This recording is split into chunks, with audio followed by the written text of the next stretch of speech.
So I decided to finally do it. I read the Archie comics.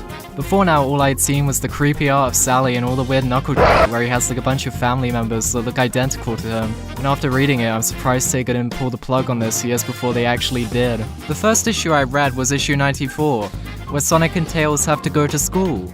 The comic starts with Sonic monologuing about how he was stripped of his royal title and complaining about how some guy called Elias, who is now the prince, made a hospital, a prison, and a high school. And now he has to go there with his other ugly friends. Sonic then falls out of his race car bed after an earthquake happens, and his realistic feet are shown.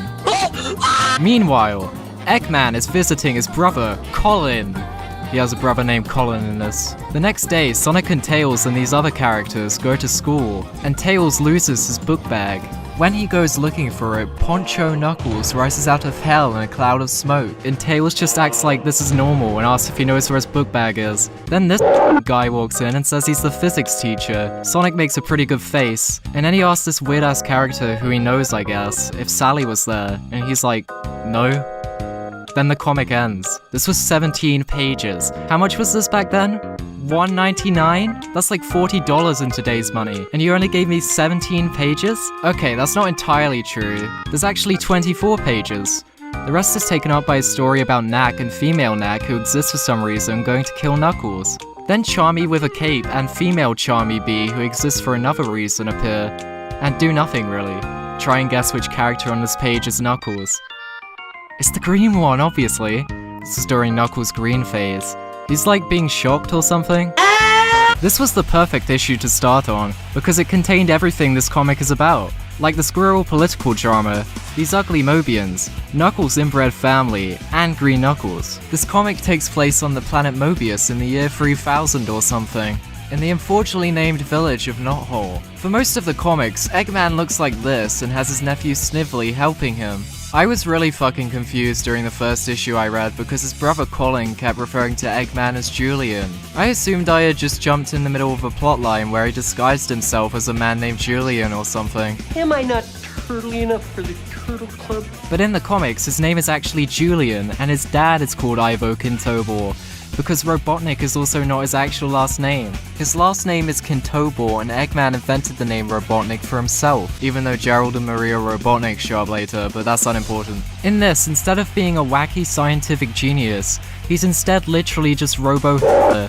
In issue 50, Eggman fucking dies when he's about to shoot his laser to destroy Knothole, and Sonic does something that makes it crash and explode. I'm not really sure how, but he dies and then they have an issue celebrating it. This Sonic is fucking cold. If the game Sonic saw Eggman die, he'd be on suicide watch for months.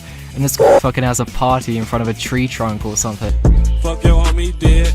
Fuck your homie dead. But wait, Eggman was in issue 94, what the fuck? Well, all future appearances of Robotnik are actually an alternate universe version of him. He was defeated by Sonic in his universe and had to roboticize himself. And then there was an issue where a bunch of alternate universe Sonics obtain the Infinity Gauntlet and kill him. But he actually transported his consciousness inside a space station. Normal Eggman gets teleported to this space station by his computer or something, and finds alternate Robotnik and then they talk, and then Eggman gets teleported back. But actually, alternate reality Eggman somehow tapped into Eggman's memory to find out about a giant robot which had a bunch of pieces scattered across multiple zones, which is what they call dimensions in this.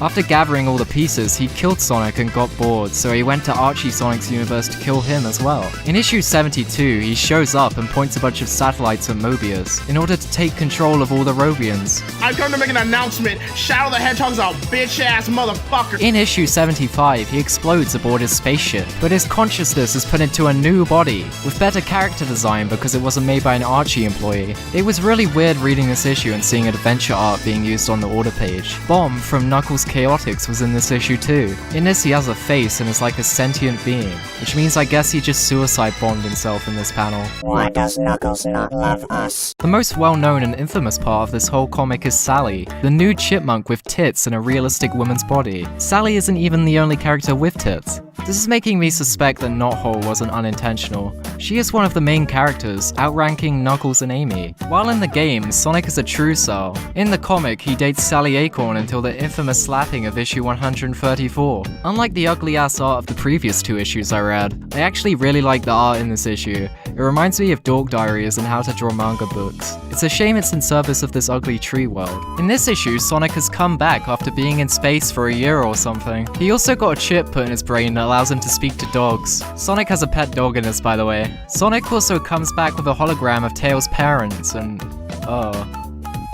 looks like Tails' mother hasn't been very faithful. Knuckles is also there and away from Angel Island because Eggman took it over, meaning I guess Eggman has the Master Emerald now. To celebrate Sonic, there's a concert by probably the coolest comic character, Mina Mongoloid. My name is Mina, oh baby, a mongoose, not just another Tina. People call me Songoose. Trapaholics mixtapes. Trapped in a cage, no matter what I do when I'm thinking about you, even the stage turns blue. She's cool, but her reason to exist is really dumb. Apparently she was made because the writers wanted to have another love interest to rival Sally. Amy was already in the comic for 4 years at this point. Speaking of Amy, Amy's a complete cuck in this. The Acorn King goes up on stage and is like, Sally and her boyfriend Sonic will now rule while I fuck off on vacation. And Amy shows up the next panel like, wow Amy, Sally's in charge. Girls rule, techno. You're a cuck.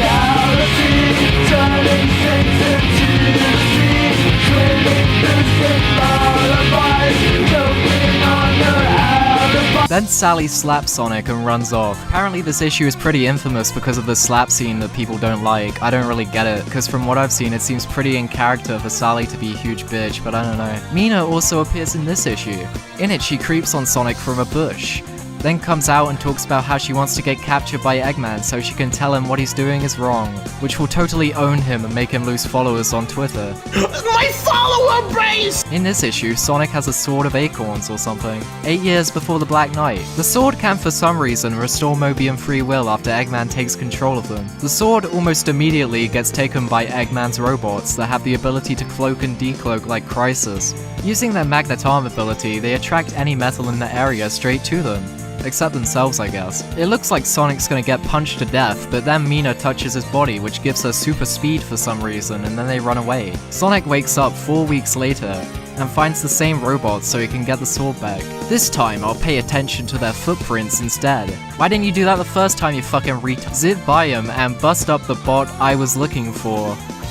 How did he know that was the robot that had the sword? They were invisible. But then, Eggman traps him in his cool invisible force field, where 2 meteors are about to land. Don't miss next issue, no matter what.